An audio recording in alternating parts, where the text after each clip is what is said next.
우리 가정에서 예배를 드리시는 우리 성도님들 매우 낯설죠. 아마 TV 화면, 컴퓨터 화면 혹은 작은 전화 화면을 통해서 예배를 드리시는데 낯설 겁니다. 여기서 예배 드리는 저도 좀 낯섭니다. 그래도 예배 받으시는 하나님은 동일하시니까 하나님께 예배 드리는 귀한 시간으로 삼으시고요. 지난주에 광고 때 말씀드린 것처럼 혹시 잠옷 입고 예배 드리시는 분 안 계시겠죠? 집에서더라도 하나님 앞에 예배 드리는 자세를 잘 갖추고 드리면 좋겠습니다.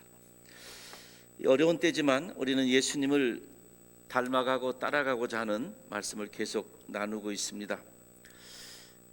야누스의 얼굴입니다. 이 야누스의 얼굴은 한 몸의 얼굴이 양쪽으로 두 면이 나눠진, 그래서 때로는 양면성을 가진 걸 설명할 때 자주 사용되는 말이죠. 그러니까 이중인격이라는 양면성을 말할 때도 그렇지만 어떤 상황의 양면성을 설명할 때도 되어지는 말이기도 합니다. 어느 한쪽은 밝은 면, 어느 한쪽은 어두운 면으로 이렇게 표현을 한다면 분명히 비상한 때에는 양면성이 있습니다. 어떤 특별한 때에는 이쪽에 밝은 모습도 있고 저쪽에 어두운 모습도 있습니다. 비상한 때, 요즘처럼 코로나처럼 비상한 때의 양면성이 어느 한 면 쪽에는 새로운 기회가 되고 어느 한쪽에는 어려운 시기가 됩니다. 새로운 기회라는 것은 인생을 다시 한번 생각해 볼 수 있는 기회가 됩니다. 많은 분들이 집에서 계셔야 되잖아요. 가족을 다시 한번, 우리 가족이 이렇게 귀한데 내가 좀 등한히 했었구나 생각할 수 있는 기회가 됩니다. 교회에서 예배 드려야 되는데 교회 나오지 못하잖아요.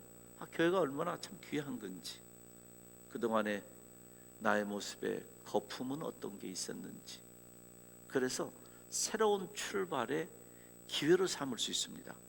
변화의 기회로 삼을 수 있습니다. 그런데 어려운 쪽만 보면 왜 이렇게 불편한지요? 왜 이렇게 불안한지요? 저만 해도 그냥 불편한 게 좀 많습니다. 그리고 이것저것이 좀 불안해요. 뭐 매일매일 신문에 숫자가 몇 명이다 그런 것 때문은 아닌데 왠지 모를 큰 불안 같은 게 있습니다. 그리고 사람들 사이에도 자주 만나 교제하고 그래야 되는데 거리감들이 생기게 되고 뭐 이런저런, 더군다나 가장 큰 어려움으로 지금 예상되는 경제적인 어려움은 어떨 것인가, 또 얼마나 갈 것인가. 그러니까 어느 쪽을 보느냐에 따라서 달라집니다. 양면성이 있습니다. 이런 어려운 때에, 코로나19로 인해서 생긴 이 어려운 때에 나는 나와 가정과 내 인생과 신앙의 모든 면에서 전환점을 삼는 새로운 기회로 삼을 것인가, 아니면 날마다 쏟아지는 정보 속에 어렵다 어렵다 하는데 나도 그냥 어렵다 어렵다를 자꾸 입 밖으로 얘기하면서 살 것인가. 그는 우리 각자에게 달려있는 것 같습니다. 저도 노력해서 이 시간을 새로운 기회로 삼으려고 합니다. 우리 사랑하는 성도님들도, 그리고 가정의 모든 자자손손들 한 사람들까지, 비즈니스, 신앙, 가족관계, 대인관계, 건강, 무엇이든지 새로운 기회가 되기를 소원합니다. 어느 분이 히말라야 산을 등정을 하고 5,000m 넘는 고산지대를 이제 트레킹을 하는데 몇 년, 수년 다닌 분입니다. 그리고 자기를 안내해주는 안내자가 있어요. 그분을 따라서 가는데 어느 날 그 안내하던 분이 좀 짓궂은 장난처럼 여기 멈춰서 자고 한번 누우라 그러는 거예요. 갈 길이 바쁜데 그러면서 하는 말이, 풀벌레 소리를 좀 들어봐라, 바람 소리를 좀 들어봐라. 풀 냄새 좀 맡아봐라 그러는 겁니다. 그러면서 자꾸 묻는 거예요. 그 들리느냐?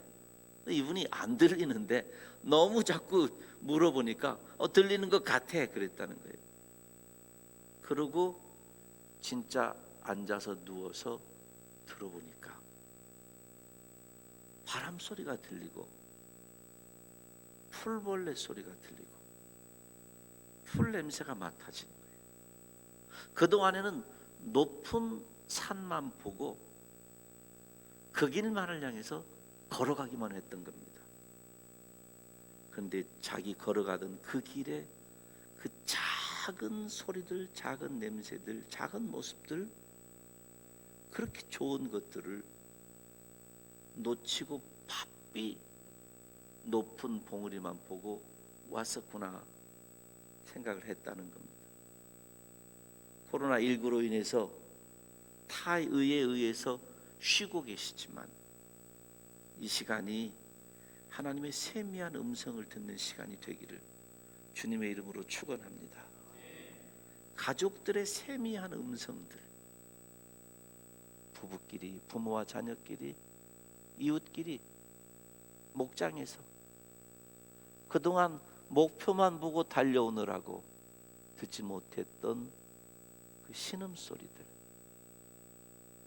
그 소리들도 들으시고 서로 들어서 서로 아껴주고 치유해주는 그런 시간도 되면 좋겠습니다.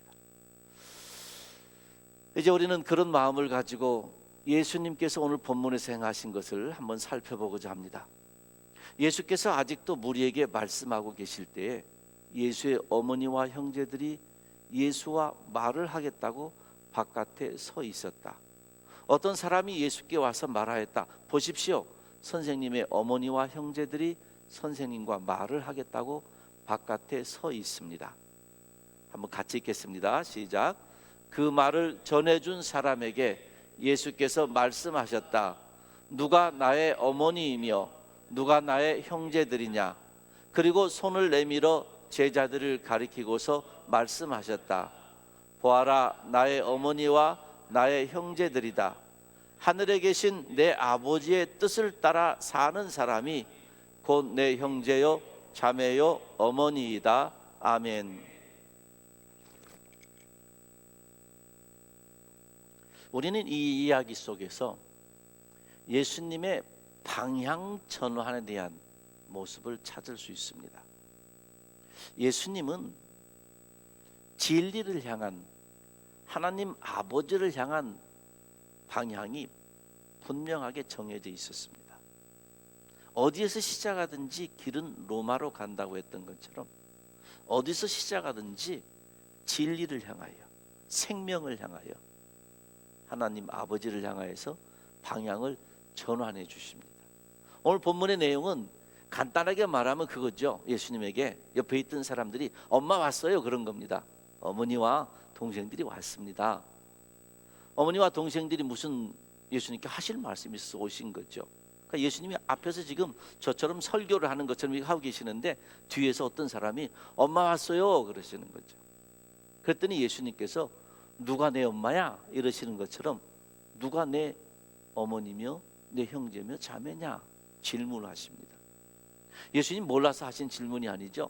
이 질문은 방향을 틀어주는 질문입니다. 그래서 결국 무슨 얘기를 하십니까? 새로운 가족 얘기를 하십니다.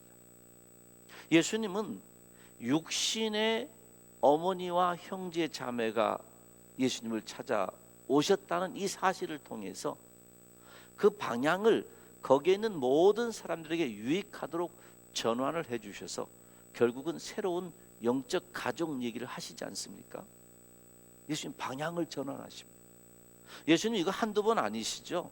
사마리아 수가성 여인에게도 찾아오셔서 물 달라 이럴 때 물을 주면서 이 여인이 물을 주니까 내가 물 달라 하는 네가 누구인 줄 알았으면 네가 나에게 물을 달라고 했을 것이다 하시면 예수님 하시는 말씀이 내가 너에게 생수 줄게 뭐 이러시죠.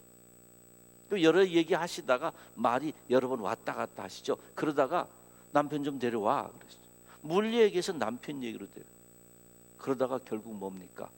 참된 예배 얘기를 하십니다. 예수님은 방향을 바꾸십니다. 여러분, 방향을 잘 바꾸셔야 됩니다. 세상에 어떤 공격이라고 할 수 있는 것, 어떤 일이라고 할 수 있는 것, 혹은 어떤 말이라고 할 수 있는 것, 혹은 사건이라고 할 수 있는 게 이게 나를 향해서 달려와도 그것이 그대로 나에게 달려오지 못하도록 중간에 방향을 바꾸는 지혜가 필요합니다. 무슨 일을 당해도 그것이 나에게 유익하게 만드는 거죠. 부모님들이 아이들 데리고 영화를 보든지, 혹은 아이들이 싸움을 했든지, 혹은 아이들이 뭐 배를 한번 고파봤든지 하면 물어보는 말이 있잖아요. 너 이걸 통해서 뭘 배웠니? 너 이걸 통해서 뭘 배웠니? 무슨 일이 일어났든지 그건 내 힘에 의해서든지 다른 사람의 힘에 의해서든지 막을 수 없습니다. 그런데 아이에게 남겨주고 싶은 게 그거죠. 너 이걸 통해서 무엇을 배웠니?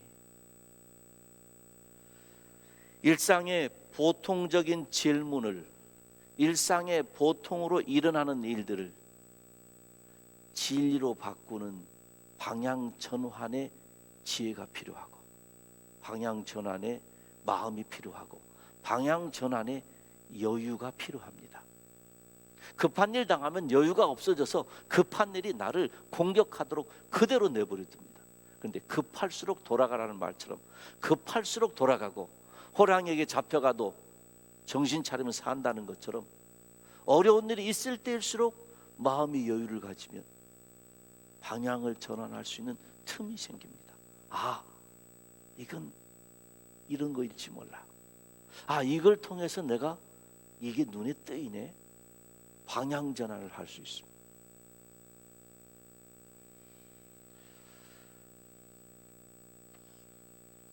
삶의 방향 전환, 대화의 방향 전환, 관계의 방향 전환 등은 보통 때 일어나지 않습니다. 물이 평범하게 흐르면 소리 나지 않습니다. 굽어질 때 소리가 납니다. 어떤 변수가 주어지면, 삶의 변수가 생겼어요. 계획대로 안 됐어요. 변수가 생긴 겁니다.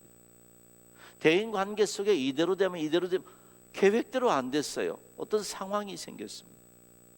자녀를 양육하는데 상황이 생기고 변수가 생겨. 비즈니스 하는데, 우리 인생의 모든 일에는 변수와 상황이 생기는데 바로 그때가 전환의 때입니다. 위기는 기회라는 말이 그래서 나오는 거죠. 평범한 때에는 전환의 필요성을 못 느낍니다. 왜냐하면 그대로 가도 되니까. 지금 잘 가고 있는데 뭘 전환해요? 되고 있는데 뭘 전환해요? 전환의 필요성을 못 느낍니다. 아까 우리 장로님 기도하실 때 죄를 지으면서도 죄인이라고 깨닫지 못한다는 표현을 하셨는데, 죄를 계속 짓고 있는데 죄인이라고 생각을 안 하면 회개가 안 되는 거죠. 왜냐하면 내가 죄인이라고 생각을 안 하니까. 그게 죄라고 생각을 안 하는데 무슨 회개를 하겠어요? 전환은 변수가 생길 때 전환할 수 있습니다. 전환은 something happening 될 때. 고난이 생깁니다. 전쟁이 생깁니다. 큰 실수를 했습니다. 코로나처럼 큰 일이 생겼습니다. 경제적인 어려움이 생겼습니다. 이런 저런 일들이 생길 때 변수가 생깁니다. 전환이 됩니다.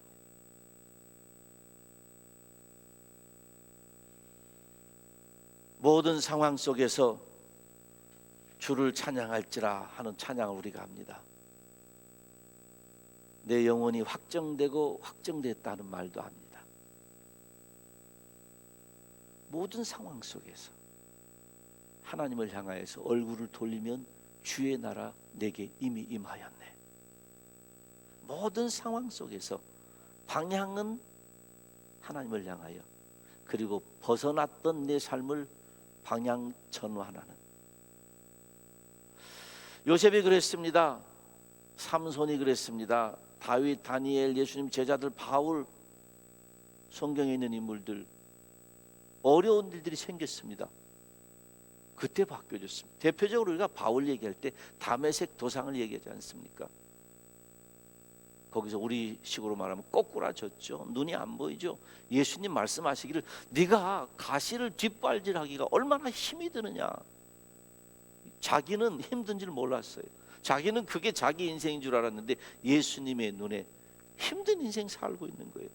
왜 가시를 뒷발질하고 사는 거예요? 거기서 전환이 됩니다.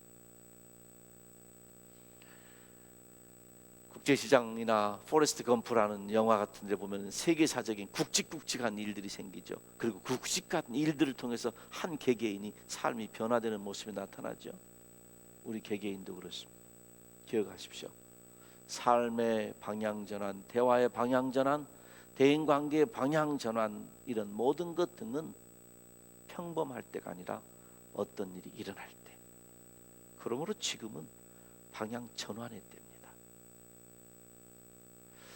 대화의 방향을 한번 예로 들어볼까요?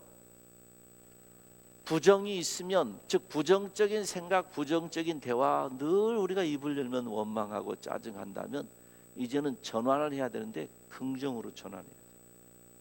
우리의 삶에 좌절을 느끼고 그러면 좌절의 언어가 아니라 소망의 언어를 얘기해 줘야 돼요. 부모님들이 아무리 형편없는 아들, 딸, 공부를 못해, 뭐 빵점 맞아와, 그래도 부모님들이 그 아이에게 넌 안 되겠다 이런 말 안 합니다. 빵점을 맞아도 야, 넌 돼, 넌 할 수 있어, 조금만 더 해봐. 그 언어입니다. 그 언어를 아들, 딸에게만이 아니라 일상의 모든 삶에서 누리고 살아야 되는데 자꾸 우리는 거꾸로 가려는 노력이, 이 의지가 강합니다. 이스라엘 백성들이 애굽에서 나와서 광야로 갈 때에 조금 힘이 들면 뒤로 가려고만 했던 것처럼 우리에게도 뒤돌아가고 싶은 그런 의욕들이 많이 있습니다. 그게 편합니다. 긍정적으로 소망 가운데 화목하면서 살기가 어쩌면 더 어렵습니다. 자꾸 뒤돌아가려고 하는데 중간에 고비들이 있습니다. 이 고비들을 넘어가야 돼요.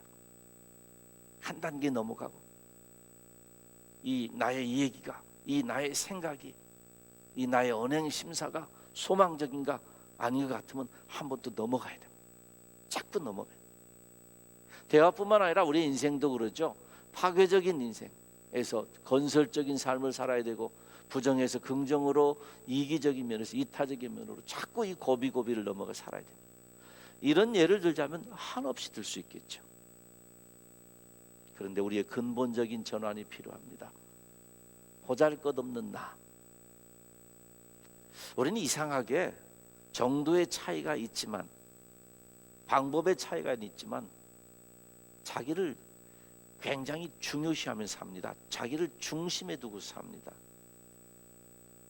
세상에서는 그렇게 하라고 합니다. 내 하나님 말씀은 자기를 버리고 자기를 죽이고, 왜냐하면요, 나보다 큰 예수님이 계시고 나보다 나를 더 사랑하는 주님이 계시기 때문에 우리는 그냥 인간적인 육성을 가진 자아에서 예수님의 사람으로 날마다 근본적으로 전환해 가야 됩니다. 이 전환에도 쉽지 않아요. 고비 방해들이 많습니다. 어려움이 많습니다. 어려움이 있으면 자꾸 뒤돌아가려는 거죠. 그러지 마시고 믿음의 주요, 우리를 온전케 하시는 이 예수 그리스도를 바라보며 예수 그리스도에게 깊이 뿌리를 내리도록 중심을 예수님께 두고 날마다 근본적으로 더 언행심사 모든 것이 방향 전환하여서 가야 됩니다. 지금이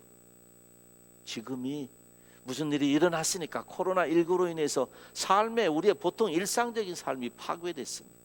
지금이 변수요 상황과 사건이 생긴 지금이 전환의 참 좋은 기회입니다. 주님이 일상을 진리 가운데로 전환하신 것처럼 우리도 모든 일을 통해서 주께로 더 전환해 나가는 그런 기회가 되시기를 주님의 이름으로 축원합니다.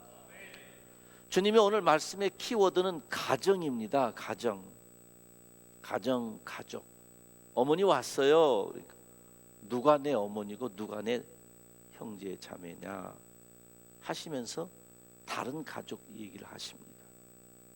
가족은 일반적으로 부모, 자식, 부부 등의 관계로 맺어져 한 집에서 함께 생활하는 공동체를 가족이라고 합니다. 주님이 어머니 오셨어요 하고 말하는 사람에게 누가 내 어머니며 형제 자매냐 말씀하신 뒤에 제자들을 가리키면서, 제자들은 꼭 12제자만이 아니고 그보다 더 많은 제자들도 생각할 수 있습니다. 근데 그 지금 옆에 있는 가까운 제자들을 가리키면서 보아라, 나의 어머니와 나의 형제들이다. 가까운 데 있는 12제자뿐만 아니라 가까운 데 본인을 잘 따라다녔던, 예수님 따라다니셨던 여러 여자 어머니 같은 여성들을 가리켜서 보아라, 내 어머니고 내 형제들이다. 예수님께서 이렇게 내 형제 자매들이다, 내 어머니다 하시면서 아까 말씀드린 가족 이 얘기로 새로운 가족으로 방향을 바꾸시는데, 구약에서는 하나님께서 가족을 부부로 시작하셨습니다. 아담을 창조하시고 아담이 잠든 사이에 갈빗대를 빼내어서 하와를 만드신 뒤에 둘이 한 몸이라, 그리고 부부라, 그리고 거기에서 아들 딸이 나오면서 가족이 되는데, 혈연이죠. 피로 맺어진 가족을 구약에서 하나님이 세우십니다. 신약에서 예수님은 좀 더 의미를 확대하십니다. 예수님은 산상수훈에서도 옛날에 모세가 이런 얘기를 했지만 나는 너희에게 이르노니 하고서 옛날 구약의 율법과 그 율법을 만드신 하나님의 마음을 예수님이 잘 아시니까 그것을 해석하고 새롭게 새 계명화 시켜 주시는데, 오늘 본문에서는 누가 가족이냐, 어머니 오셨어요 하는 일상의 말씀을 하는 거기에서 누가 가족이냐, 믿음으로 주 안에서 한 가족된 하나님의 뜻대로 행하는 자가 가족이라 하고 새로운 가족의 의미를 더해 주십니다. 히브리서 2장에 보면 이렇게 말씀합니다. 거룩하게 하시는 분과 거룩하게 되는 사람들은 모두 한 분이신 아버지께 속합니다. 그러함으로 예수께서는 그들을 형제 자매라고 부르시기를 부끄러워하지 않으셨습니다. 이 말씀 자세히 보시면 거룩하게 하시는 분이 계세요. 내가 거룩하니 너희도 거룩하라. 우리의 거룩을 요구하시고 우리를 성화시키시는, 거룩하게 하시는 삼위 하나님이 계십니다. 그 하나님과 거룩하게 되는 사람들은 모두 한 분이신 아버지에게 속합니다. 성령 하나님, 우리 주님 모두가 우리를 거룩하게 하는 사람과 우리를 거룩하게 되는 사람들은 한 분이신 아버지께 속합니다 하면서, 그러함으로 예수께서는 그들을 형제 자매라고 부르시기를 부끄러워하지 않으셨습니다. 이 형제 자매가 뭡니까? 가족이죠. 예수님께서는 이 땅에 오셔서 예수님을 믿는 하나님의 백성들을 한 가족으로 묶어주셨습니다.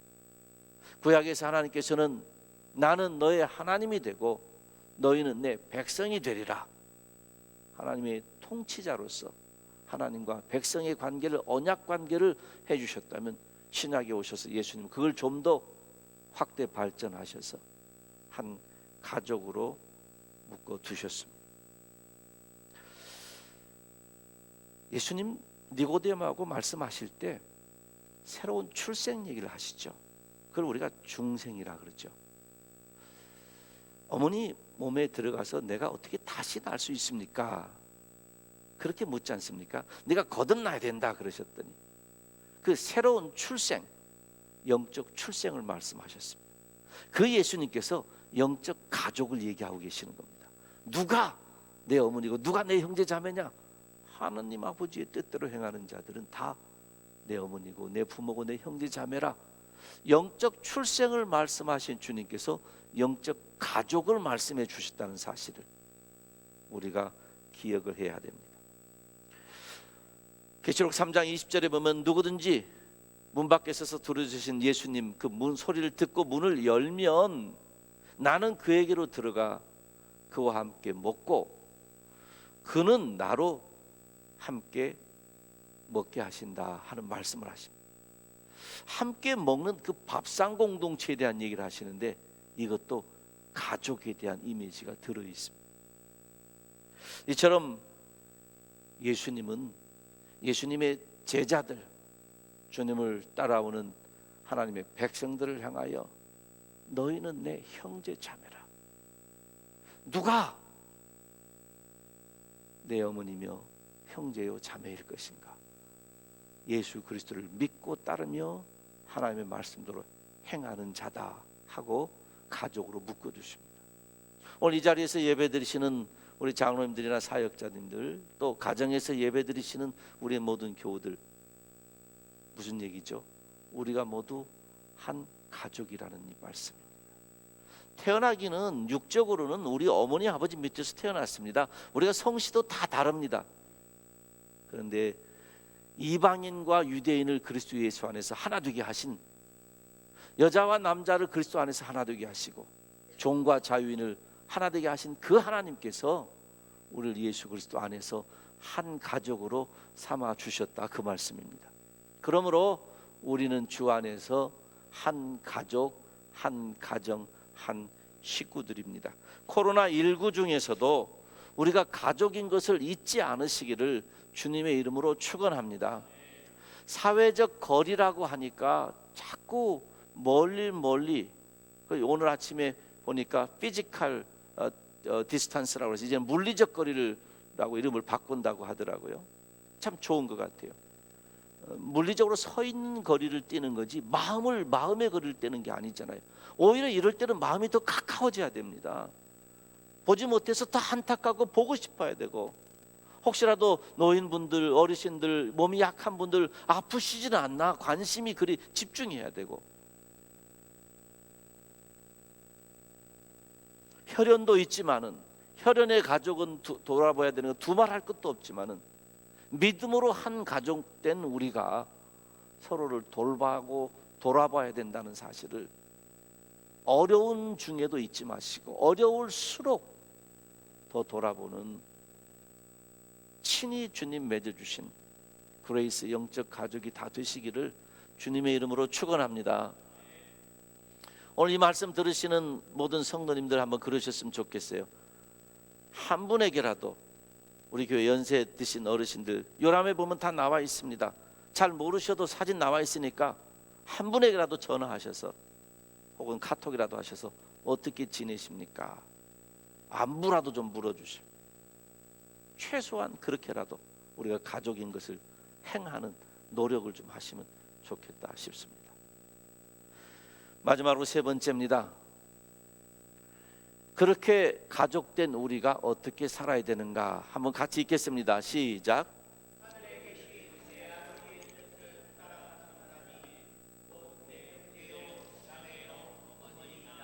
예, 아버지의 뜻을 따라서 살아야 됩니다.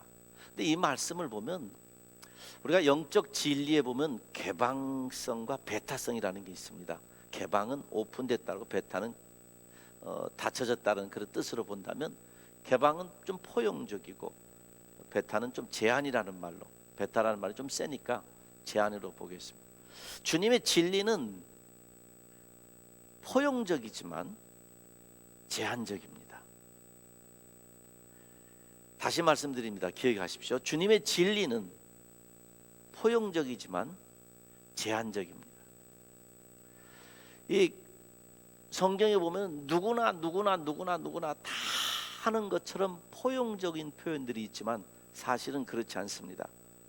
모든 것이 나에게 허용되어 있지만 모든 것이 유익한 것이 아니듯이 모든 것이 다 수긍되고 받아들여지는 거 아닙니다. 문을 두드릴 때 주님이 누구에게 들어가시는가? 모든 사람의 문 다 두드리십니다. 들어가시는 것은 문을 열어주는 사람입니다. 제한되어 있습니다.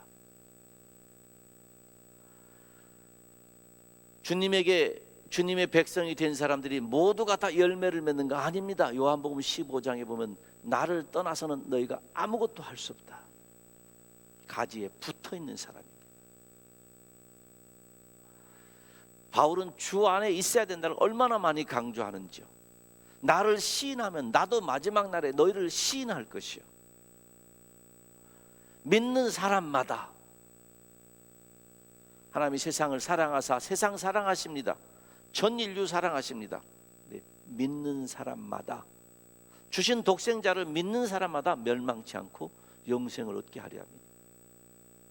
너희가 형제를 용납하면, 용서하면 주기도문에 나타나는 거죠. 그러니 이외에도 여러 가지 많은 일들이 성경에 보면 다 누구에게나 다 주시는 사랑 같고, 누구에게나 다 주시는 은혜 같고, 누구에게나 기회가 있는 것 같고, 다 누구에게나 그렇지만 그게 아니고 제한이 있습니다. 조건절이 있습니다.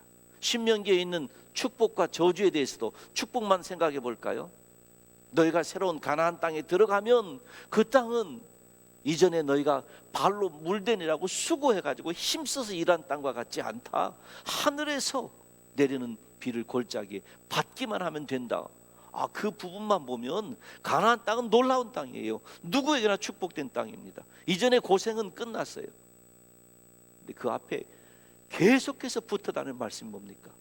너희가 주의 규례와 율례를 기억하고 지키면, 너희가 주의 말씀을 따라 행하면, 너희가 주의 율법을 지키면, 여호수아에게도 모세에게 주셨던 은혜를 주시겠다고 하면서 모세가 그랬던 것처럼 너도 그 뒤를 따라 행하면, 하나님이 은혜를 주시고 하나님이 사랑하시는데 길이 있습니다.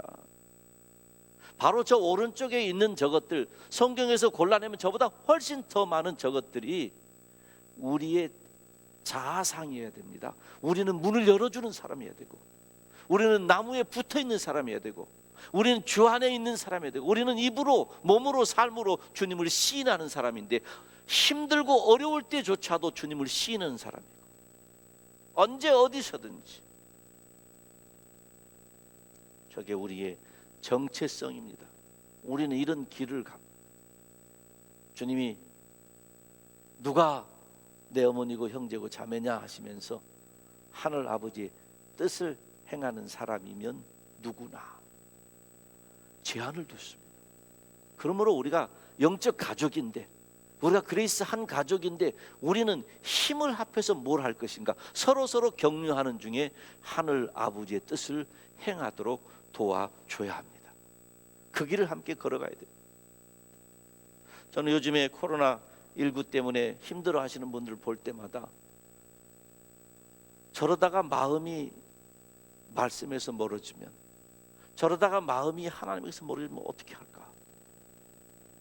일상적으로 계속 가고 있으니, 주님은 일상의 말씀을 진리적으로 오히려 돌려놓으시는 분인데, 우리는 그동안에 믿음이 있다, 그리스도인이다, 목사다 이렇게 살았는데, 그래서 주님과 같이 있는 사람이라고 생각하고 살았는데, 어려운 일이 생기고 보니까 내가 어디에 있는지, 내 위치가 드러나는 것 같아요.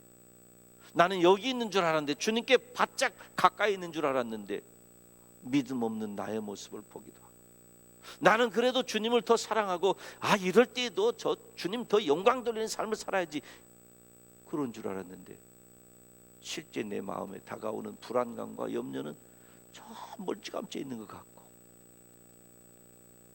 이렇게 느끼시는 분들이 많을 겁니다. 이럴 때 서로 격려해야 됩니다. 서로 손 붙잡아줘야 됩니다. 우리는 하나님의 뜻을 행하는 자들이고 가족이고, 코로나는 지나가지만 하나님의 나라는 영원하고, 우리가 십자가로 은이나 금처럼 썩어 없어질 것이 아니라 생명의 주님의 보혈로 구원받은 것은 코로나 경제 위기 어떤 것이 올지라도 끊을 수 없는 하나님의 사랑입니다. 예수 그리스도 안에 있는 하나님의 사랑에서 끊을 수 없다. 우리 이미 우리에게 말씀해 주셨지 않습니까? 그 끊을 수 없는 사랑을 받았는데, 그 사랑이 마치 식어진 것처럼, 그 사랑이 마치 끊어진 것처럼 우리가 행한다면 서로 붙잡아줘야 됩니다. 우리가 약해서 그럴 수 있습니다. 서로 붙잡아줘서 이 어려운 고비를 믿음으로 잘 지나가야 될 것입니다. 한번 읽어보겠습니다. 어려운 시기를 새로운 시기로 방향 전환합시다. 아멘. 어려운 시기에 그냥 어두운 시기로 지내지 마시고 새롭게 전환하는 시기로 삼으시기를 주님의 이름으로 축원합니다. 두 번째는 우리는 모두 부모, 형제, 자매 주 안에서 한 가족입니다. 어려울수록 가족은 더 끈끈해집니다. 힘들수록 가족은 끈끈해집니다. 우리 그레이스교회 모든 성도들은 한 가족이니까 이럴 때일수록 더 끈끈하게 돌아보고 더 사랑하는 우리 모두 되기를 주님의 이름으로 축원합니다. 마지막입니다. 한번 같이 읽습니다. 우리 서로 손에 손잡고 아버지 뜻을 따라 살아갑시다. 아멘. 좋을 때만요? 아니요. 힘들수록 손의 힘이 약해질수록 더 힘있게 붙잡아서 하나님의 뜻을 따라 살아가야 됩니다. 부디 이번 기회가 우리 모든 성도들에게 그런 기회가 되기를 주님의 이름으로 축원합니다. 이 시간에 가정에서 예배를 드리고 있는 사랑하는 성도님들, 사랑하는 우리 자녀들, 각 부서 예배를 통해서 아마 예배를 드리는 줄 압니다. 깨어있고 더 기도하고 이 쉬는 시간에 성경 말씀 가족적으로 더 읽으시고 더 주께 매달리는 귀한 시간 되실 때에 우리 모든 장로님들과 목사 기도하는 것처럼 하나님이 어서속히 이 어려운 때를 우리에서 걷어가시기를 소원하고요, 이 어두운 때가 다 지나가도록 하나님이 친히 우리를 품으셔서 염려 없이 걱정 없이 지나갈 수 있기를 기도하는데 그렇게 될 수 있기를 주님의 이름으로 축원합니다. 하나님 아버지, 사랑하는 우리 모든 성도들 한 사람 한 사람 있는 자리자리에서 보호하시고 지키시고 영광 받아주시기를 간절히 소원합니다. 하나님 간구하옵나니 이 어려운 때가 우리에게는 새로운 전환의 기회가 되게 하여 주시옵소서.